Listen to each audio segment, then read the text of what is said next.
Good morning. കഴിഞ്ഞ പാഠത്തിൽ നമ്മൾ പാർട്ടിക്കിൾ പ്രോപ്പർട്ടീസ് ഓഫ് വേവ്സ് ആണ് പഠിച്ചത്. എന്ന് പറഞ്ഞാൽ നമ്മൾ വേവ്സ് ആയി കൺസിഡർ ചെയ്തിരുന്ന എല്ലാ റേഡിയേഷൻസിനും സബാറ്റോമിക് ലെവലിൽ ഒരു പാർട്ടിക്കിൾ നേച്ചർ ഉണ്ട് എന്നാണ് നമ്മൾ പഠിച്ചത്. അതുമായി ബന്ധപ്പെട്ട കുറച്ച് എഫക്ട്സ് ഒക്കെ നമ്മൾ പറഞ്ഞു. ഇനി ഈ പാഠത്തിൽ നമ്മൾ ഡീൽ ചെയ്യാൻ പോകുന്നത് വേവ് പ്രോപ്പർട്ടീസ് ഓഫ് പാർട്ടിക്കിൾസ് ആണ്. അപ്പോൾ കഴിഞ്ഞ പാഠത്തിൽ നമ്മൾ പഠിച്ചത് എന്തായിരുന്നു? പാർട്ടിക്കിൾ പ്രോപ്പർട്ടീസ് ഓഫ് വേവ്സ് ആണ്. വേവ്സിന് ഒരു പാർട്ടിക്കിൾ നേച്ചർ ഉണ്ടെന്നാണ് പറഞ്ഞത്. ഇനി ഈ ചാപ്റ്ററിൽ നമ്മൾ വേവ് പ്രോപ്പർട്ടീസ് ഓഫ് പാർട്ടിക്കിൾസ് ആണ്.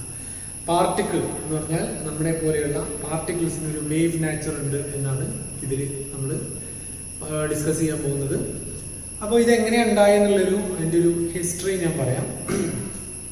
ഏകദേശം 1905 കൂടി നമ്മുടെ എന്താണ് ഈ പറഞ്ഞ വേവ്സിന്റെ പാർട്ടിക്കിൾ നേച്ചറൊക്കെ ഡെവലപ്പ് ചെയ്ത് നിൽക്കുകയായിരുന്നു. അതിനുശേഷം പിന്നെ 1924 ഇങ്ങനെ ഒരു പോസിബിലിറ്റി തന്നെ അവിടെ ഡിസ്കസ് ചെയ്യപ്പെടുന്നത്. അതായത് വേവ് പ്രോപ്പർട്ടീസ് ഓഫ് പാർട്ടിക്കിൾസ്. അത്രയും സമയം എടുത്തു. 1905 1924 അത്രയും ഡിലേ എടുത്തിട്ടുണ്ട്. അപ്പൊ അത് എങ്ങനെ ഉണ്ടായി, എങ്ങനെ പ്രൊപ്പോസ് ചെയ്തെന്നുള്ളതാണ് ഞാൻ ആദ്യം പറയാൻ പോകുന്നത്. നമുക്കറിയാം നേച്ചർ എന്ന് പറഞ്ഞാൽ നമ്മൾ ഈ പിന്നെ ജീവിക്കുന്ന ദുനിയാവില് നമുക്ക് നേച്ചറിനെ രണ്ട് ഭാഗങ്ങളായിട്ട് നമുക്ക് ക്ലാസിഫൈ ചെയ്യാം. ഓക്കെ, അത് ഏതൊക്കെയാണ്? ഒന്ന് മാറ്റർ ആണ്, മറ്റൊന്ന് റേഡിയേഷൻ ആണ്. എല്ലാ സാധനങ്ങളെയും നമുക്ക് ഈ ഒരു ഗണത്തിൽപ്പെടുത്താം. ഒന്നെങ്കിൽ മാറ്റർ അല്ലെങ്കിൽ റേഡിയേഷൻ. ഈ രണ്ട് ഗണത്തിൽ നമുക്ക് പെടുത്താൻ പറ്റും. ഇനി റേഡിയേഷനെ കുറിച്ച് നമ്മൾ പഠിച്ചു. ഈ റേഡിയേഷന്റെ രണ്ട് ഭാഗം. റേഡിയേഷൻ വേവ്സ് ആണല്ലോ, അതുകൊണ്ട് അതിനെന്താണ് ഒരു വേവ് നേച്ചർ ഉണ്ട് അല്ലേ? ഒരു വേവ് നേച്ചർ ഉണ്ട്. ആ വേവ് നേച്ചർ ഡെവലപ്പ് ചെയ്ത് ആ വേവ് നേച്ചറുമായി ബന്ധപ്പെട്ട പ്രിൻസിപ്പിൾസ് ഒക്കെ ഡെവലപ്പ് ചെയ്തത് ഹെയ്ജൻ ആണ്. ക്രിസ്റ്റ്യൻ ഹെയ്ജൻ എന്ന് പറഞ്ഞ ആളാണ്. അപ്പോൾ ഹെയ്ജൻസ് വേവ് തിയറി ഒക്കെ നിങ്ങൾ പഠിക്കുന്നുണ്ടാവും ഒപ്റ്റിക്സിൽ. ഓക്കെ, ഇല്ലെങ്കിൽ ഈ അടുത്ത സെമസ്റ്ററിൽ ഈ സെമസ്റ്ററിൽ തന്നെ ഒപ്റ്റിക്സിൽ നിങ്ങൾ പഠിക്കും ഹൈജൻസ് വേവ് തിയറി. അപ്പോൾ ഞാൻ പറഞ്ഞത് റേഡിയേഷന്റെ വേവ് നേച്ചറുമായി ബന്ധപ്പെട്ട് വേവ്സിന്റെ formation, interference, diffraction, refraction, reflection, അങ്ങനത്തെ ഒപ്റ്റിക്കൽ പ്രിൻസിപ്പിൾസും അതുമായി ബന്ധപ്പെട്ട സംഭവങ്ങളൊക്കെ ഏജൻസ് വേവ് തിയറി ക്ലിയർ ആയിട്ട് എക്സ്പ്ലെയിൻ ചെയ്തു. അതുപോലെ ഇതിന്റെ റേഡിയേഷൻ നേച്ചർ എന്ന് പറഞ്ഞാൽ മാറ്ററിന്റെ റേഡിയേഷൻ നേച്ചർ നമ്മൾ കഴിഞ്ഞ പാഠത്തിൽ പഠിച്ചു. അവിടെ പറഞ്ഞ പോലെ ഐൻസ്റ്റൈനും അതുപോലെ പ്ലാങ്കും പിന്നെ കോംപ്റ്റണും ഒക്കെ അത് അപ്ലൈ ചെയ്തു. ഇതിന്റെ ഒരു ഫുൾ സ്ട്രക്ചർഡ് തിയറി ഡെവലപ്പ് ചെയ്തത് ന്യൂട്ടൺ ആണ്. അപ്പൊ ഇത് ന്യൂട്ടൺസ് കോർപ്പസ്കുലാർ തിയറി.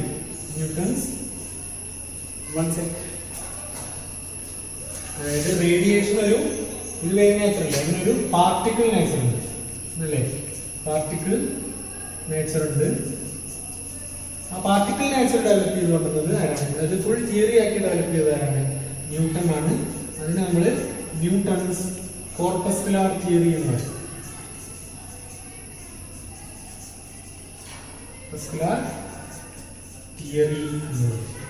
ഓക്കെ, ഇനി അപ്പൊ ഇതാണ് ഒന്നാമത്തെ ആൾ. നേച്ചറിലെ ഒന്നാമത്തെ ആളാണ് റേഡിയേഷൻ. അതിന് രണ്ട് നേച്ചർ ഉണ്ട്, വേവ് നേച്ചറും പാർട്ടിക്കിൾ നേച്ചറും. അതിന്റെ wave nature Huygens wave theory describe ചെയ്തു. അതുപോലെ the particle nature of radiation describe by Newton's corpuscular theory. ഇനി രണ്ടാമത്തെ ഭാഗമാണ് മാറ്റർ എന്ന് പറയുന്നത്. ഓക്കെ, മാറ്റർ ആൾറെഡി നമുക്കറിയാം എന്താണ്. മാറ്റർ പാർട്ടിക്കിൾ ആണല്ലോ. പാർട്ടിക്കിൾ നേച്ചർ മാറ്ററിന് എന്തായാലും ഉണ്ടല്ലോ. ഓക്കെ, അപ്പൊ അതുമായി ബന്ധപ്പെട്ട് എന്താണ് ഒരു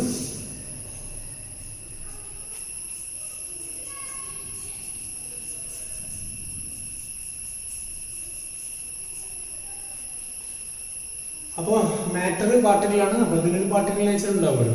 അതിന്റെ സ്വഭാവങ്ങളൊക്കെ നമ്മൾ മെക്കാനിക്സിൽ ന്യൂട്ടൺസ് ലോസും അതുപോലത്തെ സംഭവങ്ങളൊക്കെ വെച്ചിട്ട് നമ്മൾ പഠിക്കുന്നുണ്ട്. ഓക്കെ, ഇനി ഇങ്ങനെയാണ് നിന്നിരുന്നത്. എപ്പോ ഈ 1924 ഇങ്ങനെയാണ് നിന്നിരുന്നത്. അപ്പൊ നേച്ചർ ഉണ്ട്, അതിന്റെ റേഡിയേഷൻ ഉണ്ട്, മാറ്റർ ഉണ്ട്. ഇതിന് രണ്ട് നേച്ചർ ഉണ്ട്, ഡ്യുവൽ നേച്ചർ ഓഫ് റേഡിയേഷൻ.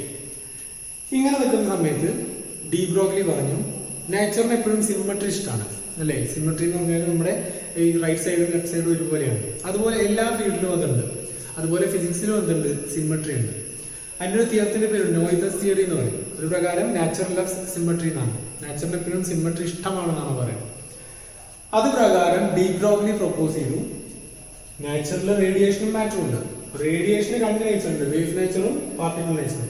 അങ്ങനെയാണെങ്കിൽ മാറ്ററിനും എന്തുണ്ടാവണം, ഡ്യുവൽ നേച്ചർ ഉണ്ടാവണം എന്ന് പ്രൊപ്പോസ് ചെയ്തു. എന്ന് പറഞ്ഞാൽ മാറ്ററിന് ഓൾറെഡി പാർട്ടിക്കിൾ നേച്ചർ ഉണ്ട്, അതിനെന്തും കൂടെ ഉണ്ട്, ഒരു വേവ് നേച്ചറും കൂടെ ഉണ്ട് എന്ന് ഡി ബ്രോഗ്ലി പ്രൊപ്പോസ് ചെയ്തു അല്ലേ. ഡി ബ്രോഗ്ലി ഇത് ഫസ്റ്റ് ഇദ്ദേഹം പ്രൊപ്പോസ് ചെയ്തപ്പോൾ പലരും അദ്ദേഹത്തെ എന്താ പറയാ തള്ളിക്കളഞ്ഞു, ഇതൊന്നും ആക്സെപ്റ്റബിൾ അല്ല എന്നുള്ള രീതിയിൽ തള്ളിക്കളഞ്ഞു. അതും കഴിഞ്ഞ് 1927 കണ്ടാ തോന്നുന്നു ഈ പിന്നെ മാറ്ററിന്റെ വേവ് നേച്ചർ കൺഫേം ചെയ്തത്. ഞാൻ മുമ്പ് പറഞ്ഞിട്ടുണ്ടായിരുന്നു എക്സ്റേ ഡിഫ്രാക്ഷൻ പാറ്റേൺസ് എന്ന് പറഞ്ഞാൽ നമ്മൾ സാധാരണ ഇപ്പോൾ ഡിഫ്രാക്ഷൻ എന്ന് പറയുന്നത് ലൈറ്റിന്റെ ഒരു പ്രോപ്പർട്ടിയാണ്, അല്ലെങ്കിൽ വേവ്സിന്റെ ഒരു പ്രോപ്പർട്ടി ആയിട്ടാണ് നമ്മൾ കണക്കാക്കുന്നത് അല്ലേ. അപ്പൊ ലൈറ്റ് വന്നിട്ട് ഒരു ഡിഫ്രാക്ഷൻ പാറ്റേൺസ് ഉണ്ടാക്കുക. അതുപോലെ എന്ത് ചെയ്തു, ഇലക്ട്രോൺസിനെ കൊണ്ട്, ഇലക്ട്രോൺസ് പാർട്ടിക്കിൾസ് ആണല്ലോ, ആ പാർട്ടിക്കിൾസിനെ കൊണ്ട് ഉണ്ടാക്കി ഡിഫ്രാക്ഷൻ പാറ്റേൺസ് ഉണ്ടാക്കി. ഡിഫ്രാക്ഷൻ സാധാരണ ലൈറ്റിന് സംഭവിക്കുന്നു, പക്ഷേ ഇദ്ദേഹം പാർട്ടിക്കിൾസിനെ കൊണ്ട്, ഇലക്ട്രോൺസ് ആയ പാർട്ടിക്കിൾസിനെ കൊണ്ട് എന്ത് ചെയ്യുന്നു പറഞ്ഞ ഡിഫ്രാക്ഷൻ പാറ്റേൺസ് ഉണ്ടാക്കി. അതിലൂടെയാണ് അത് കൺഫേം ചെയ്തത്. അതിനുശേഷം പിന്നെ ഇങ്ങനെയൊരു തിയറി ഡെവലപ്പ് ചെയ്ത് വരികയായിരുന്നു. ഓക്കെ, അപ്പൊ ഇതാണ് അതിന്റെ പ്രൊപ്പോസൽ. ഇനി നമുക്കതിന്റെ ഫർദർ ഫോർമുലേഷനിലേക്ക് പോവാം. ഓക്കെ, അപ്പോ നമുക്കറിയാം ഒരു ഫോട്ടോണിന്റെ മൊമെന്റം എന്തായിരുന്നു, ഈക്വൽ ടു hν/c ആയിരുന്നു അല്ലെ. അത് E ഈക്വൽ ടു PC വെച്ചിട്ട് നമുക്ക് കാൽക്കുലേറ്റ് ചെയ്തില്ലേ, E equal to PC equal to hν, അത് P equal to hν/c. ഫോട്ടോണിന്റെ momentum എന്താണ്, hν/c ആണ്. മറ്റൊരു റിലേഷൻ നമുക്കറിയാം C ഈക്വൽ ടു μλ, ഈ റിലേഷൻ ഹോൾഡ് ചെയ്യുന്നുണ്ട്. ഓക്കെ, ഫോട്ടോണിന്റെ കേസിലാകുമ്പോൾ വെലോസിറ്റി എന്താണ്, C ആണ്, C ഈക്വൽ ടു μλ ആണ്. ഇത് ഇതിനകത്ത് സബ്സ്റ്റിറ്റ്യൂട്ട് ചെയ്താൽ P ഈക്വൽ ടു hν/μλ എന്ന് വരും അല്ലേ. അപ്പൊ ഈ ന്യൂ കട്ട് ചെയ്ത് കഴിഞ്ഞാൽ ബാക്കി P ഈക്വൽ ടു h/λ എന്ന് വരും, അല്ലെങ്കിൽ λ ഈക്വൽ ടു h/p എന്ന് വരും അല്ലേ. അപ്പോ ഒരു ഫോട്ടോണിന്റെ വേവ് ലെങ്ത് എത്രയാണ്, λ equal to h/p. De Broglie suggest ചെയ്തു അല്ലെങ്കിൽ പ്രൊപ്പോസ് ചെയ്തു ഈ ഒരു particular equation it is applicable to all particles, not only to photon. In this formulation, photon is treated as a particle. ഒരു വേവ് ആയിട്ടല്ല, ഒരു particle ആയിട്ടാണ് ട്രീറ്റ് ചെയ്തിട്ടുള്ളത് അല്ലേ. ഒരു മൈക്രോസ്കോപ്പിക് പാർട്ടിക്കിൾ ആയിട്ടാണ് ഫോട്ടോണിനെ ട്രീറ്റ് ചെയ്തിട്ടുള്ളത്, having an energy hν. If that is the case, then this equation can be applied to every particles. അങ്ങനെ അദ്ദേഹം പ്രൊപ്പോസ് ചെയ്തു. അദ്ദേഹം പ്രൊപ്പോസ് ചെയ്തതാണ് associated with every particle there is a wave called de Broglie wave or matter wave. ആ പേര് important ആണ്. Associated with every particle there is a wave called de Broglie wave അല്ലെങ്കിൽ matter waves. എക്സാമിന് frequent ആയിട്ട് ചോദിക്കുന്ന question ആണ്, what are matter waves. Matter waves എന്ന് പറഞ്ഞാൽ മാറ്ററുമായിട്ട് അസോസിയേറ്റ് ചെയ്തിട്ടുള്ള വേവ്സിനാണ് നമ്മൾ മാറ്റർ വേവ്സ് എന്ന് പറയുന്നത്. Associated with every particle there is a wave അല്ലേ. And corresponding to that wave there is a wavelength called lambda equal to h/p. അപ്പോൾ ഇതാണ് de Broglie equation അല്ലേ, വേവ് ലെങ്ത് കാണാനുള്ള ഡി ബ്രോഗ്ലി ഇക്വേഷൻ. അപ്പോൾ ഈ equation is applicable to every particles അല്ലേ, എല്ലാ പാർട്ടിക്കിളും ഇത് ആപ്ലിക്കബിൾ ആണ്. അപ്പോൾ അത്തരം ഓരോ പാർട്ടിക്കിളുമായിട്ട് അസോസിയേറ്റ് ചെയ്തിട്ടുണ്ട് ഒരു വേവ് ഉണ്ട്, ആ വേവിനെയാണ് നമ്മൾ എന്താ പറയാ മാറ്റർ വേവ് എന്ന് പറയാം, അല്ലെങ്കിൽ ഡി ബ്രോഗ്ലി വേവ് എന്ന് പറയാം. And associated with that wave the wavelength is called lambda and it is given by h/p. ഇനി ഈ ഒരു ഇക്വേഷൻ ഇതെങ്ങനെയാണ് ഓരോ പാർട്ടിക്കിളിന്റെ കേസിലും കാൽക്കുലേറ്റ് ചെയ്യാന്നുള്ളത് എപ്പോഴും പ്രോബ്ലംസിൽ ചോദിക്കുന്ന ഒരു ഭാഗമാണ്. അതുപോലെ കോമ്പറ്റേറ്റീവ് എക്സാംസിനും ഇമ്പോർട്ടന്റ് ആയിട്ടുള്ള ഒരു ക്വസ്റ്റൻ ആണ്. ഓക്കെ, ഏതെങ്കിലും ഒരു കേസ് തരും, എന്നിട്ട് അതിന്റെ ഡി ബ്രോഗ്ലി വേവ് കാൽക്കുലേറ്റ് ചെയ്യാൻ പറയും. അപ്പൊ അതെങ്ങനെയാണെന്ന് നോക്കാം. D Broglie wave length calculate ചെയ്യാൻ എപ്പോഴും ചോദിക്കുന്ന ക്വസ്റ്റൻ ആണ്, അതെങ്ങനെ കാൽക്കുലേറ്റ് ചെയ്യാൻ നോക്കാം. നമ്മുടെ ജനറൽ ഫോർമുല എന്താണ്, ലാംഡ ഈക്വൽ ടു h/p. ഈ wave length D Broglie wave length കാണാൻ നമുക്ക് രണ്ട് കാര്യങ്ങൾ തന്നേക്കാം. ഒന്ന്, നമുക്ക് വേണമെങ്കിൽ വെലോസിറ്റി തരാം, velocity given. D Broglie wave length കാണാൻ ഒന്നെങ്കിൽ നമുക്ക് വെലോസിറ്റി തരാം, അല്ലെങ്കിൽ നമുക്ക് എന്ത് തരാം, കൈനറ്റിക് എനർജി തരാം, കൈനറ്റിക് എനർജി ഗിവൺ. മനസ്സിലായോ? ഈ വേവ് ലെങ്ത് കാൽക്കുലേറ്റ് ഒരു പർട്ടിക്കുലർ പ്രോബ്ലത്തിന് നമുക്ക് ഒന്നെങ്കിൽ വെലോസിറ്റി തരാം, അല്ലെങ്കിൽ കൈനറ്റിക് എനർജി തരാം, അല്ലെങ്കിൽ ഒരു പർട്ടിക്കുലർ വെലോസിറ്റി എത്രയാണ്, അല്ലെങ്കിൽ കൈനറ്റിക് എനർജി എത്രയാണ് എങ്ങനെയാണെന്ന് വെച്ചാൽ എങ്ങനെയാണ് അതിന്റെ വേവ് ലെങ്ത് എന്നുള്ളത് ചോദിക്കാം. ഇനി വെലോസിറ്റി തമ്മിൽ തന്നെ രണ്ട് കേസ് ഉണ്ട്. ഒന്നാമത്തത് എന്താണ്? Non relativistic case. Non relativistic case. Non relativistic എന്ന് പറഞ്ഞാൽ എന്താണ്? v ലെസ് ദാൻ c അല്ലേ? ആ പാർട്ടിക്കിളിന്റെ വെലോസിറ്റി സിയേക്കാളും കുറവായിരിക്കും അല്ലെ? അതിനാണ് നോൺ റിലേറ്റിവിസ്റ്റിക് എന്ന് പറയുന്നത്. റിലേറ്റിവിസ്റ്റിക് എന്ന് പറഞ്ഞാൽ പറഞ്ഞിട്ടുണ്ട് വളരെ സ്പീഡിൽ പോകുന്ന ആളുകൾ. അപ്പോൾ ലൈറ്റുമായിട്ട് കമ്പയർ ചെയ്യുമ്പോൾ വെലോസിറ്റി വളരെ കുറവാണെന്ന് വെച്ചാൽ അതിന് നമ്മൾ നോൺ റിലേറ്റിവിസ്റ്റിക് എന്ന് പറയും. നോൺ അങ്ങനെയാണെന്ന് വെച്ചാൽ നമുക്ക് എന്താണ്? നമുക്ക് വെലോസിറ്റി വരുന്നല്ലേ? അപ്പോൾ lambda equal to H by P അല്ലേ? അത് നമുക്ക് എന്താ പറയാം?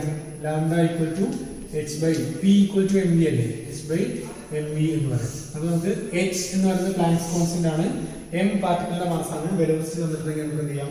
ഈ ഇക്വേഷൻ വെച്ചിട്ട് അതിന്റെ D Broglie wave length calculate ചെയ്യാം. ഇനി ഇതിന്റെ രണ്ടാമത്തെ കേസ് എന്താണ്? റിലേറ്റിവിസ്റ്റിക് ആണ്. റിലേറ്റിവിസ്റ്റിക് ആ കേസ് എങ്ങനെയാണെന്ന് വെച്ചാൽ റിലേറ്റിവിസ്റ്റിക് കേസ് എങ്ങനെയാണെന്ന് വെച്ചാൽ അതിന്റെ velocity is comparable to C. അതിന്റെ വെലോസിറ്റി വളരെ കൂടുതലാണ് അല്ലെ? ഇപ്പോ എക്സാമ്പിൾ സി അല്ലെങ്കിൽ 0.9 സി അല്ലെങ്കിൽ 0.5 സി അല്ലെങ്കിൽ 0.8 സി അങ്ങനെയൊക്കെ ഉള്ള കേസിനാണ് നമ്മൾ റിലേറ്റിവിസ്റ്റിക് കേസ് എന്ന് പറയുന്നത്. റിലേറ്റിവിസ്റ്റിക് മോഷനിലാണ് ഒരു പാർട്ടിക്കിൾ എങ്കിൽ അതിന്റെ mass will not be a constant any longer അല്ലെ? For a particle in motion, if it is in relativistic motion, the mass will not be a constant അല്ലേ? അപ്പൊ എങ്ങനെ വരിക?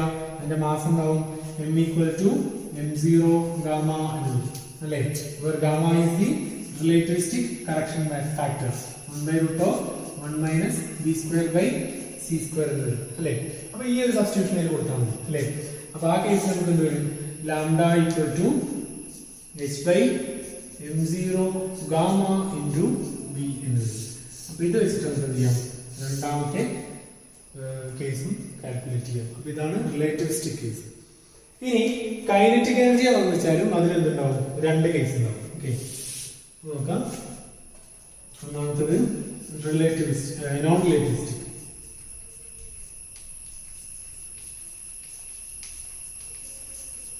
നോൺ റിലേറ്റിവിസ്റ്റിക് കേസ് എന്ന് പറഞ്ഞാൽ kinetic energy much less than rest mass energy. അങ്ങനെയാണ് ഇതിന്റെ കേസിൽ നമ്മൾ വെലോസിറ്റി ആണ് നോക്കുക, ഇതിന്റെ കേസിൽ നമ്മൾ കൈനറ്റിക് എനർജി ആണ് നോക്കുക. Kinetic energy is much less than rest mass energy അല്ലെ? അങ്ങനത്തെ കേസ് നമുക്ക് എന്ത് ചെയ്യാം? Lambda equal to h by p അല്ലേ? അപ്പൊ നമുക്കറിയാം കൈനറ്റിക് എനർജിക്കുള്ള എക്സ്പ്രഷൻ k എന്ന k കൊണ്ടാണ് ഞാൻ കൈനറ്റിക് എനർജി റെപ്രസെന്റ് ചെയ്യുന്നത്. Kinetic energy equal to p square by 2m എന്ന് പറഞ്ഞൊരു ഫോർമുല ഉണ്ട്. ഇത് കേട്ടിട്ടില്ലേ മുമ്പേ? ഇല്ലെങ്കിൽ ഇവിടെ കാണിച്ചു തരാം. k equal to p square by 2m അല്ലേ? p എന്ന് പറഞ്ഞാൽ എന്താണ്? mv ആണ്. അപ്പോൾ m square b square, p square എന്ന് പറഞ്ഞാൽ m square b square by 2m അല്ലേ? m കട്ട് ചെയ്ത് പോയാൽ എന്താ? Half m v square. അപ്പൊ ഇത് രണ്ടും സെയിം ഇക്വേഷൻ ആണ്. അപ്പൊ k equal to p square by 2m എന്ന് വരും.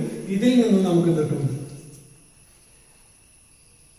p square equal to 2mk എന്ന് കിട്ടും. അല്ലെങ്കിൽ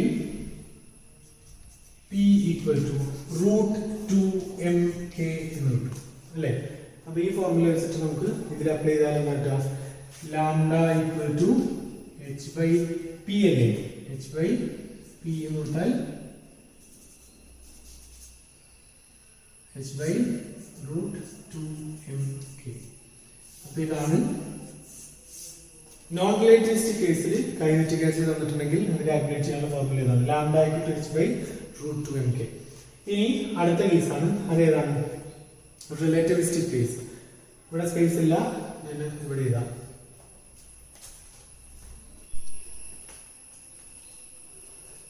ഇനി ഇതിന്റെ ഒന്നാമത്തെ കേസ് നമ്മൾ എഴുതിയിട്ടില്ലേ? രണ്ടാമത്തെ കേസ് സ്പേസ് ഇല്ലാത്തതുകൊണ്ട് ഞാൻ ഇവിടെ ഇതാണ്.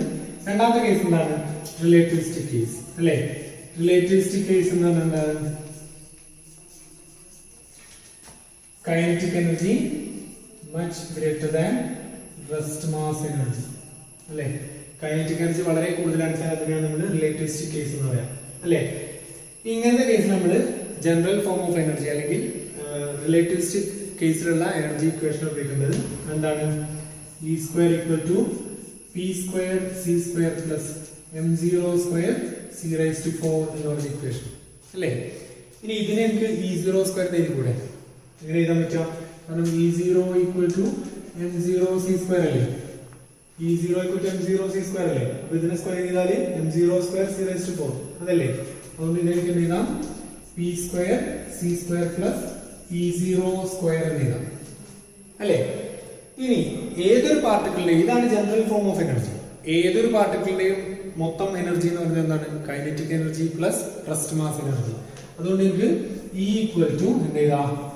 E0 പ്ലസ് k എന്ന് എഴുതാം അല്ലേ? ഏതൊരു പാർട്ടിക്കിളിന്റെയും total energy kinetic energy plus rest mass എനർജിയാണ്. ഇതിനകത്ത് സബ്സ്റ്റിറ്റ്യൂട്ട് ചെയ്താൽ നമുക്ക് കിട്ടും എന്താ?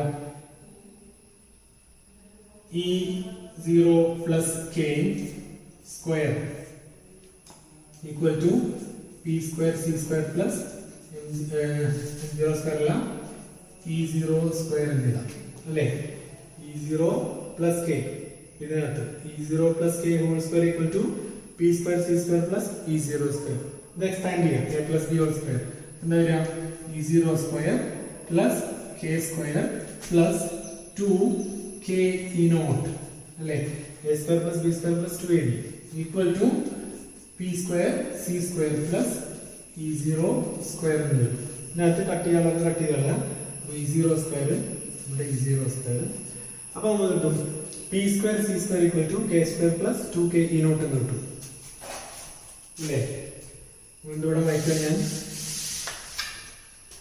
അപ്പൊ p square c square equal to k square plus 2k E naught അല്ലേ? അപ്പൊ അത് റൂട്ട് രണ്ട് സൈഡിലും റൂട്ട് എടുത്താൽ എന്താവും?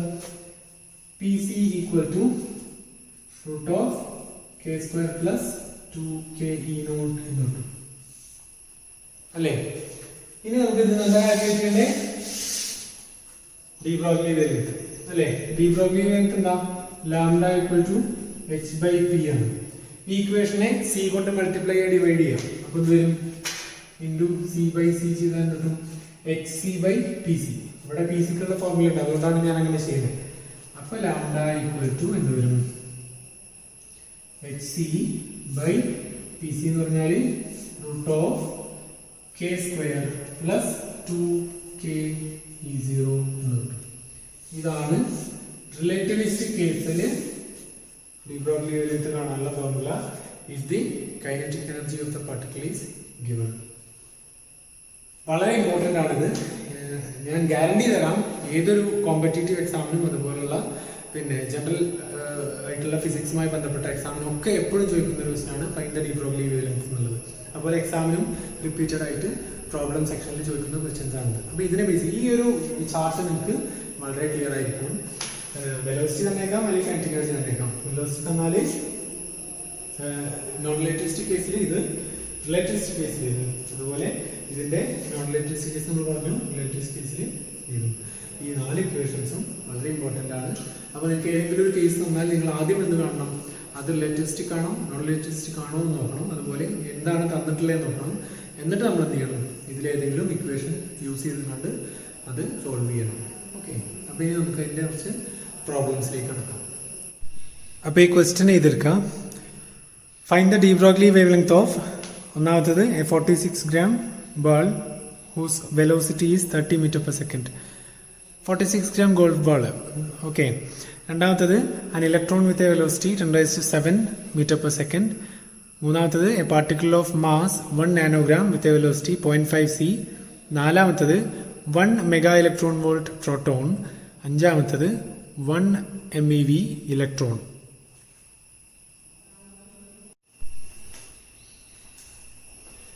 ഈ പ്രോബ്ലം ചെയ്യാൻ നിങ്ങൾ തന്നെ ചെയ്യണം, ഞാൻ നിങ്ങളെ ചെയ്യാൻ അസിസ്റ്റ് ചെയ്യാം. ഒന്നാമത്തെ 46 gram ഗോൾഫ് ബോൾ ആണ്, വെലോസിറ്റി 30 meter per second ആണ്. അത് നമുക്ക് അറിയാവുന്ന ഒരു കേസാണ്. അതായത് ഒരു ക്രിക്കറ്റ് ബോളൊക്കെ ഇപ്പോൾ ഏകദേശം 46 gram അല്ലെങ്കിൽ നമുക്ക് കാണാവുന്ന ഒരു ബോൾ, അതുപോലെ 30 meter per second ഒക്കെ നമുക്ക് കാണാൻ പറ്റുന്ന ഒരു ഇതാണ്. അപ്പോൾ അതിന്റെ കേസിൽ നമുക്ക് പ്രത്യേകിച്ച് കാൽക്കുലേഷൻസ് ഉണ്ടല്ലേ, lambda equal to h by mv വെച്ചിട്ട് നമുക്ക് ചെയ്യാം. അവിടെ ഗ്രാം കൺവേർഷൻ നോക്കാം, SI യൂണിറ്റ് ആക്കിയിട്ട് നോക്കാം. അപ്പോൾ അങ്ങനെ അത് കാണാം. രണ്ടാമത്തെ കേസ് an electron with a velocity 10⁻⁷ meter per second. Okay, ഇവിടെ 10⁻⁷ ഉണ്ടായതുകൊണ്ട് നമുക്ക് അത് റിലേറ്റിവിസ്റ്റിക് ആണോ നോൺ റിലേറ്റിവിസ്റ്റിക് ആണോ എന്നുള്ളൊരു കൺഫ്യൂഷൻ ഉണ്ടാവും. പക്ഷെ അവിടെ കൺഫ്യൂസ് ചെയ്യേണ്ട ആവശ്യമില്ല. കാരണം 10⁻⁷ എന്ന് പറഞ്ഞാൽ നമുക്കത് റിലേറ്റിവിസ്റ്റിക് ആയിട്ട് കൂടേണ്ട ആവശ്യമില്ല. കാരണം ലൈറ്റിന്റെ വെലോസിറ്റി 10⁻⁸ meter per second ആണ് അല്ലേ? 10⁸ ഉം 10⁸ തമ്മിൽ 10 ടൈംസിന് ഡിഫറൻസ് ഉണ്ട് അല്ലേ? 10⁸ എന്ന് പറഞ്ഞാൽ 1 followed by 8 zeros ആണ്. ഇത് 1 followed by 7 zeros ഉള്ളൂ. പിന്നെ ഇതിനകത്തൊരു 3 ഉണ്ട്. അപ്പൊ അത്രയും 3 ടൈംസ് പിന്നെയും കൂടും. അപ്പോ അതിൽ കാര്യമില്ല. അപ്പോൾ ഇതും എന്താണ് നമ്മുടെ ജനറൽ കേസ് ഏതാണ്? നോൺ റിലേറ്റിവിസ്റ്റിക് കേസ് വെച്ചിട്ട് വെലോസിറ്റിയും അതുപോലെ മാസ് ഓഫ് ഇലക്ട്രോൺ നമുക്കറിയാം അല്ലെ? എത്രയാണ്? 9.1 × 10⁻31 കിലോഗ്രാം. അത് വെച്ചിട്ട് ഇത് ചെയ്യാം. മൂന്നാമത്തെ കേസ് നോക്കാം. A particle of mass 1 nanogram with velocity 0.5 c. അവിടെ ഇങ്ങനത്തെ തരുന്ന കേസിൽ ഇപ്പൊ 0.5 c എന്ന് പറഞ്ഞാൽ എത്രയാണ്? 0.5 എന്ന് പറഞ്ഞാൽ ഹാഫ് അല്ലേ? ഹാഫ് സി എന്ന് പറഞ്ഞാൽ 3/2. അപ്പോൾ 1.5 × 10⁸ വരും. അത്തരം കേസുകൾ നമുക്ക് എന്ത് ചെയ്യാം? റിലേറ്റിവിസ്റ്റിക് കേസിൽ ഉപയോഗിക്കാം അല്ലെ? അപ്പൊ എന്തൊക്കെ തന്നിട്ടുള്ളത്? ഇതിന്റെ മാസും വെലോസിറ്റിയും തന്നിട്ടുള്ളത് അല്ലെ? അപ്പൊ അവിടെ നമ്മൾ റിലേറ്റിവിസ്റ്റിക് ആകുമ്പോൾ ഏതാ ഫോർമുല ഉപയോഗിക്കാം? ലാംഡ h/√, അതല്ല കൈനറ്റിക് എനർജി അല്ലല്ലോ അല്ലെ? ലാംഡ h/m0 ഗാമ × v എന്നുള്ള ഫോർമുല ഉപയോഗിക്കണം. അപ്പൊ ഗാമ എന്താണ്? 1/√(1 - v²/c²). അപ്പോ അത് വെച്ചിട്ട് നമ്മൾ എന്ത് ചെയ്യണം? ലാംഡ കാൽക്കുലേറ്റ് ചെയ്യണം. കാൽക്കുലേഷൻ ചെയ്യാം. ഇനി ഇത് രണ്ടാണ് കുറച്ചുകൂടെ ഇമ്പോർട്ടന്റ് ആയിട്ടുള്ള ഭാഗം. ഇതിപ്പോ ഇതുവരെ നമുക്ക് സോൾവ് ചെയ്യാം. 1 MeV പ്രോട്ടോൺ, ഇതിന്റെ കേസ് ഞാൻ പറഞ്ഞുതരാം. ആദ്യത്തെ 1 MeV പ്രോട്ടോൺ അല്ലേ? അപ്പോ അത് റിലേറ്റിവിസ്റ്റിക് ആണോ അല്ലെങ്കിൽ നോൺ റിലേറ്റിവിസ്റ്റിക് ആണോ എന്നുള്ളത് നമുക്ക് ആദ്യം സോൾവ് ചെയ്യാനുണ്ട് അല്ലെ? 1 MeV പ്രോട്ടോൺ. 1 MeV പ്രോട്ടോൺ എന്ന് പറഞ്ഞാൽ അതിന്റെ കൈനറ്റിക് എനർജി തരുന്നത്. ഓക്കെ, ഈ കൈനറ്റിക് എനർജി എത്രയാണ്? 1 MeV ആണ്. അപ്പൊ നമുക്ക് എന്ത് ചെയ്യണം? ഒന്നെങ്കിൽ ഇതിനെ ജൂളിലേക്ക് ആക്കുക, അല്ലെങ്കിൽ പ്രോട്ടോണിന്റെ റെസ്റ്റ് മാസിനെ ഇലക്ട്രോൺ വോൾട്ടിലേക്ക് ആക്കുക. അപ്പൊ ഏറ്റവും എളുപ്പം ഇതിനെ ജൂളിലേക്ക് ആക്കലാണ്. 1 × മെഗാ എന്ന് പറഞ്ഞാൽ 10⁶ ഇലക്ട്രോൺ വോൾട്ട് എന്ന് പറയുമ്പോൾ 1.6 × 10⁻⁻19 എന്ന് അല്ലേ? അപ്പൊ എത്ര വരിക? 1.6 × 10⁻6 - 19 എത്ര വരിക? -13 അല്ലേ? ഇതാണ് കൈനറ്റിക് എനർജി. ഇനി ഇത് റിലേറ്റിവിസ്റ്റിക് ആണോ അല്ലേ എന്ന് അറിയണമെങ്കിൽ ഇത് ഒറ്റ നോട്ടത്തിൽ ചെയ്യാൻ പാടില്ല. ഇത്തരം പ്രോബ്ലംസ് ഒറ്റ നോട്ടത്തിൽ ചെയ്യാൻ പാടില്ല. എന്ത് ചെയ്യാം? ഇതിന്റെ റെസ്റ്റ് മാസ് എനർജി കാൽക്കുലേറ്റ് ചെയ്യാം. റെസ്റ്റ് മാസ് എനർജി എന്താണ്? E0 = m0c² അല്ലേ? അപ്പൊ എന്ത് ചെയ്യാം? m0 എന്ന് പറഞ്ഞാൽ എന്താണ്? Rest mass of proton. പ്രോട്ടോണിന്റെ റെസ്റ്റ് മാസ് എത്രയാണ്? പ്രോട്ടോണിന്റെ മാസ് എത്രയാണ്? 1.6 × 10⁻27 കിലോഗ്രാം അല്ലേ? അത് കൊടുത്തു. × 3 × 10⁸ സ്ക്വയർ എന്ന് ചെയ്യാം അല്ലേ? ഇത് ചെയ്യാം. ഇത് ചെയ്ത് കഴിഞ്ഞാൽ നമുക്ക് എത്ര കിട്ടാൻ നോക്കാം. 1.44 × 10⁻10 ജൂൾസ് ആണ്. ഓക്കെ, ഇത് കമ്പയർ ചെയ്യുമ്പോൾ ഇത് 1.6 × 10⁻13, ഇത് 1.44 × 10⁻10 ജൂളിലാണ്. ഈ 1.6 ഉം 1.4 നമുക്ക് ഒരേ കണക്ക് കൂട്ടാം. ബാക്കി 10⁻10 ആണ്, ഇത് 10⁻13 ആണ് അല്ലെ? 10⁻13 എന്ന് പറഞ്ഞാൽ 1/1 followed by 13 zeros, ഇത് 1/1 followed by 10 zeros. അപ്പൊ ഇതും ഇതും തമ്മിൽ 3 പൂജ്യത്തിന്റെ മാറ്റം. 3 പൂജ്യം എന്ന് പറഞ്ഞാൽ 1000 ടൈംസ് ആണ് അല്ലെ? അപ്പൊ 10⁻⁻ നെഗറ്റീവ് ആയതുകൊണ്ട് ഇതാണ് എന്ത്? വലുത്. ഈ ക്വാണ്ടിറ്റി വലുതാണ്. ഇതെന്താണ്?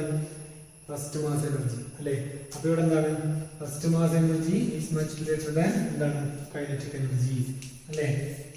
കൈനറ്റിക് എനർജി 10⁻13 ആണ്, ഇത് 10⁻10 ആണ് അല്ലെ? ഇതാണ് കൂടുതൽ അല്ലെ? അപ്പൊ റെസ്റ്റ് മാസ് എനർജിയാണ് കൂടുതൽ. അല്ലെങ്കിൽ തിരിച്ചിട്ടാൽ എന്താണ്? Kinetic energy is much less than E0 അല്ലെ? Kinetic energy much less than E0 എന്ന് കിട്ടും. അങ്ങനെ ആയാൽ കേസ് എന്താണ്? കൈനറ്റിക് എനർജി പറഞ്ഞാൽ അത് നോൺ റിലേറ്റിവിസ്റ്റിക് ആണ് അല്ലെ? അപ്പൊ നമുക്ക് ഏതാ ഫോർമുല? ലാംഡ h/√2mk എന്നുള്ള ഫോർമുല ഉപയോഗിക്കാം അല്ലെ? ഇനി നമുക്ക് ലാസ്റ്റ് കേസ്, അപ്പൊ അത് സോൾവ് ചെയ്ത് കാണിക്കുക. ഈ ലാസ്റ്റ് കേസ് 1 MeV ഇലക്ട്രോൺ ആണ് അല്ലെ? 1 MeV പ്രോട്ടോൺ നോൺ റിലേറ്റിവിസ്റ്റിക് ആണ്, അതുകൊണ്ട് 1 MeV ഇലക്ട്രോൺ എന്താണ്? നോൺ റിലേറ്റിവിസ്റ്റിക് ആണ് എന്നുള്ള ആ ഒരു കൺസെപ്റ്റ് തെറ്റാണ്. എന്ത് ചെയ്യണം? ചെയ്ത് നോക്കണം അല്ലെ? കാരണം ഇവിടെ പ്രോട്ടോണിന്റെയും ഇലക്ട്രോണിന്റെയും മാസ് തമ്മിൽ നല്ല മാറ്റമുണ്ട് അല്ലെ? ഇത് 10⁻27 ആണ്. പ്രോട്ടോണിന്റെ ഇലക്ട്രോണിന്റെ ആൻസർ എന്താണ്?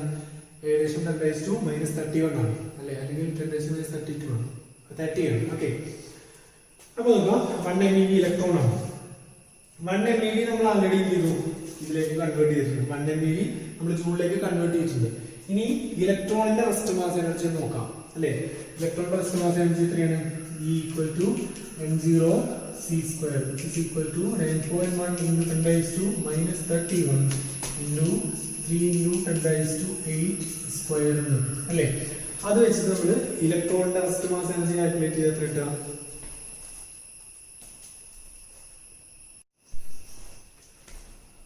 8.19 into 10 raised to minus 14 joules കിട്ടും അല്ലെ.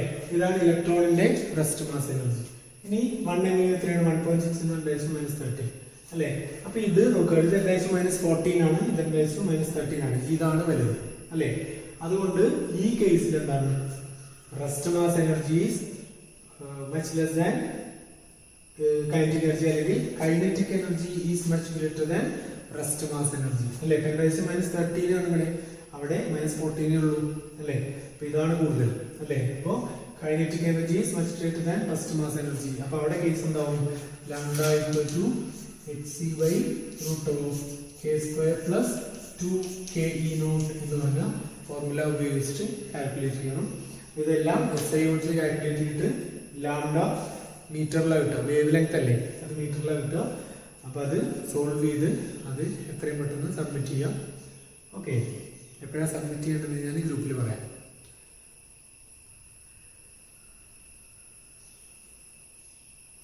അപ്പൊ ഇത് എത്രയും പെട്ടെന്ന് സോൾവ് ചെയ്യുക, സബ്മിറ്റ് ചെയ്യാം. ഇനി ഞാൻ പറഞ്ഞു മാറ്റർ വേവ്സ് എന്ന് പറഞ്ഞാൽ it is the waves associated with matter അല്ലെങ്കിൽ ഡി ബ്രോഗ്ലി വേവ്സ്. വേവ്സിനെ കുറിച്ച് നമ്മൾ പഠിച്ചതാണ് മുമ്പൊക്കെ അല്ലെ. 10th ക്ലാസ്സിലൊക്കെ വേവ് മോഷൻ എന്ന് പറഞ്ഞൊരു പാഠത്തിലൂടെ നമ്മൾ വേവ്സിനെ കുറിച്ച് പഠിച്ചതാണ്. അതുപോലെ നിങ്ങൾ കഴിഞ്ഞ സെമിസ്റ്ററുകളിലൊക്കെ വേവ്സ് ആൻഡ് ഓസിലേഷൻസ് അല്ലെങ്കിൽ വേവ്സ് ആൻഡ് അക്കോസ്റ്റിക്സ് ഒക്കെ നമ്മൾ പഠിച്ചതാണ്. ഒരു വേവിനെ ഡിസ്ക്രൈബ് ചെയ്യാൻ പറ്റുന്ന കുറച്ച് ക്വാണ്ടിറ്റീസ് ഉണ്ട് അല്ലേ. ഇപ്പൊ നമ്മള് വാട്ടർ വേവ്സ് നോക്കുകയാണെന്ന് വെച്ചാൽ, വാട്ടർ വേവ്സ് എന്ന് പറഞ്ഞാൽ നമ്മളിപ്പോ ഒരു കല്ലെടുത്ത് നമ്മൾ വെള്ളത്തിലേക്ക് ഇട്ട് കഴിഞ്ഞാൽ അവിടെ ഓളങ്ങൾ ഉണ്ടാവും അല്ലെ. ആ വാട്ടർ വേവ്സ് ഉണ്ടാകുമ്പോൾ അവിടെ വേരി ചെയ്യുന്നത് it will be the height of the water surface അല്ലേ. എന്ന് പറഞ്ഞാൽ നമ്മൾ അങ്ങനെ ആ തരംഗ ചലനം അല്ലെങ്കിൽ വേവ് മോഷൻ പഠിച്ചത് തന്നെ നമ്മൾ അങ്ങനെയാണ് അല്ലെ. നമ്മളൊരു കടലാസ് തോണി ഉണ്ടാക്കിയിട്ട് വെള്ളത്തിൽ വെച്ചിട്ട് ഒരു കല്ലെടുത്ത് നേരെ കടലാസ് തോണി ഇവിടെയാണ്, എന്നിട്ട് നമ്മൾ നേരെ ഒരു കല്ലിട്ട് കഴിഞ്ഞാൽ അവിടെ ഓളങ്ങൾ ഉണ്ടാവും. ആ കടലാസ് തോണി ഒരിക്കലും എന്ത് ചെയ്യില്ല, ഹൊറിസോണ്ടൽ ഡിസ്പ്ലേസ്മെന്റ് ഉണ്ടാവില്ല, അതിങ്ങനെ അപ്പ് ആൻഡ് ഡൗൺ മോഷനേ ഉണ്ടാവുള്ളൂ അല്ലെ. അപ്പൊ അതിന്റെ അർത്ഥം എന്താണ്? അവിടെ ആ ഡിസ്റ്റർബൻസ് അല്ലെങ്കിൽ ആ വാട്ടർ വേവ്സ് ഉണ്ടാവാൻ കാരണം എന്താണ്? അവിടെ വേരി ചെയ്യുന്ന ക്വാണ്ടിറ്റി എന്താണ്? Height of the water surface ആണ് അല്ലെ. The displacement of height of water surface forms the water waves അല്ലെ. അതുപോലെ സൗണ്ട് ആണെങ്കിൽ സൗണ്ടിൽ എന്താണ് ഉണ്ടാവുന്നത്? ദ വേരിയേഷൻ ഓഫ് പ്രഷർ അല്ലെ. അവിടെ ഹൈ പ്രഷറും ലോ പ്രഷറും ഉണ്ടാകുമ്പോഴാണ് എന്ത് ചെയ്യുന്നത്? നമുക്ക് സൗണ്ട് വേവ്സ് ഉണ്ടാകുന്നത് അല്ലെ. അതുപോലെ ഇലക്ട്രോ മാഗ്നറ്റിക് വേവ്സ് ആണ് വെച്ചാൽ the variation of electric field and magnetic field forms അല്ലെങ്കിൽ makes up electro magnetic radiation. അതുകൊണ്ടാണ് ഇതിന് ഇലക്ട്രോ മാഗ്നറ്റിക് റേഡിയേഷൻ എന്ന് തന്നെ പറയുന്നത്. ഇലക്ട്രിക് ഫീൽഡും മാഗ്നറ്റിക് ഫീൽഡും തമ്മിൽ പെർപെൻഡിക്കുലർ ആയിട്ടാണ് എന്ത് ചെയ്യുന്നത്? ഒരു ഇലക്ട്രോ മാഗ്നറ്റിക് വേവിൽ പ്രൊപ്പഗേറ്റ് ചെയ്യുന്നത്. അപ്പൊ ഞാനീ പറഞ്ഞ 3 വേവ്സ്, വാട്ടർ വേവ്സ് ആണ് വെച്ചാൽ the varying quantity associated with water waves is height of the water surface. അതുപോലെ the varying quantity in sound waves is pressure അല്ലെ, അല്ലെങ്കിൽ variation of pressure, high pressure and low pressure. മൂന്നാമത്തെ കേസിൽ electro magnetic waves, അവിടെ the variation of electric field and magnetic field is making up the electro magnetic waves. അങ്ങനെയാണെങ്കിൽ ആദ്യത്തെ question, ഇപ്പൊ ഈ 3 വേവ്സിന്റെ കേസിലും എന്താണ് വേരിയിങ് ക്വാണ്ടിറ്റി എന്ന് പറഞ്ഞു. അങ്ങനെയാണെന്ന് വെച്ചാൽ ഈ മാറ്റർ വേവ്സിന്റെ കേസിൽ അല്ലെ, മാറ്റർ വേവ്സിന്റെ അല്ലെങ്കിൽ ഡി ബ്രോഗ്ലി വേവ്സിന്റെ കേസിൽ what quantity is varying with respect to time എന്നുള്ളതാണ്. അപ്പൊ അത് ഡിഫൈൻ ചെയ്യാൻ നമുക്ക് ഇവിടെ വേവ് ഫംഗ്ഷൻ എന്ന ക്വാണ്ടിറ്റിക്ക് കഴിയും. Wave function, the quantity whose variations make up matter waves are called wave function അല്ലേ. This quantity is varying with respect to time when a wave is formed. അല്ലെങ്കിൽ matter waves ന്റെ കേസിൽ the variation of wave function makes up matter waves അല്ലെങ്കിൽ de Broglie waves അല്ലേ. ഇനി ആ wave function നമ്മൾ സാധാരണയായിട്ട് psi എന്നുള്ള ലെറ്റർ കൊണ്ടാണ് നമ്മൾ റെപ്രസെന്റ് ചെയ്യാറുള്ളത്. psi പി എസ് ഐ അല്ലേ, പി സൈലന്റ് ആണ്, സൈ എന്നുള്ള ഇലക്ട്രോണാണ് നമ്മൾ റെപ്രസെന്റ് ചെയ്യാറുള്ളത് അല്ലേ.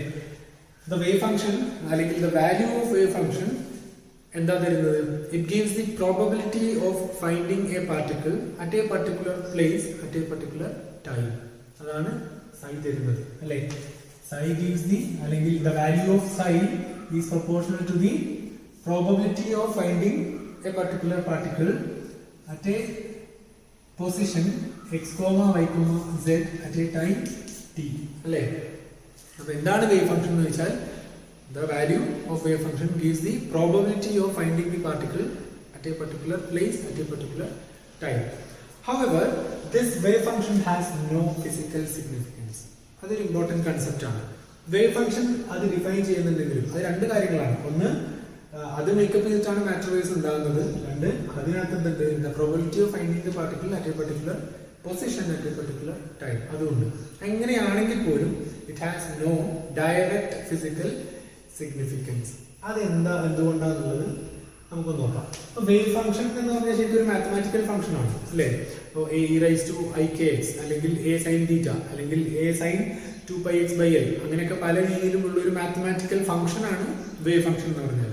ഓക്കെ, അപ്പോ ഒരു വേവ് ഫംഗ്ഷൻ നമ്മൾ എഴുതുമ്പോൾ ഒരു ഇങ്ങനെ കൊണ്ടുപോകും ae⁻ikx അല്ലെങ്കിൽ ae⁻−ikx ഇങ്ങനെ എന്തെങ്കിലും ഒരു ഉദാഹരണം നോക്കുക. അല്ലെങ്കിൽ ψ = a sin πx ഇങ്ങനെയൊക്കെ. ഇതൊക്കെ വേവ് ഫംഗ്ഷൻ ഉദാഹരണമാണ്. അതൊരു മാത്തമാറ്റിക്കൽ ഫംഗ്ഷൻ, അത്രയേ ഉള്ളൂ. ഇതൊക്കെ ഉദാഹരണങ്ങളാണ്. ഇനി ഇതിൽ ഈ എ എന്ന് പറയുന്ന സാധനത്താണ് നമ്മൾ ആംപ്ലിറ്റ്യൂഡ് എന്ന് പറയാം അല്ലേ.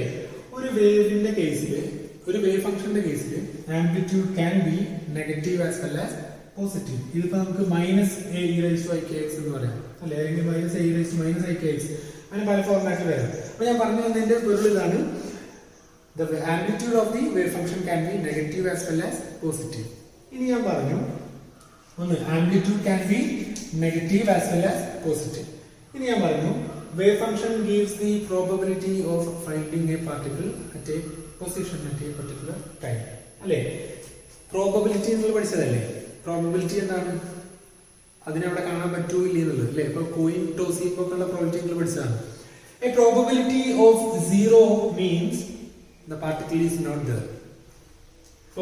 ഇപ്പൊ ഞാനിവിടെ ഈ ലാബിൽ ക്ലാസ് എടുത്തുകൊണ്ടിരിക്കുകയാണ്. The probability of finding me at home ഇപ്പോൾ പ്രസന്റ്ലി ഇത് അറിഞ്ഞുകൊണ്ടുള്ള പ്രോബബിലിറ്റി എന്താണ്? 0 ആണ്. ഞാനവിടെ ഇല്ല അല്ലേ. അപ്പൊ ഈ probability 0 means that particle is not there. ഇനി probability is 1 means I am here, the particle is present there അല്ലേ. അപ്പോ ഇത് രണ്ടാണ്. ഇതാണ് ലീസ്റ്റ് പ്രോബബിലിറ്റി, ഇതാണ് highest probability. Probability always lies between 0 and 1 അല്ലേ.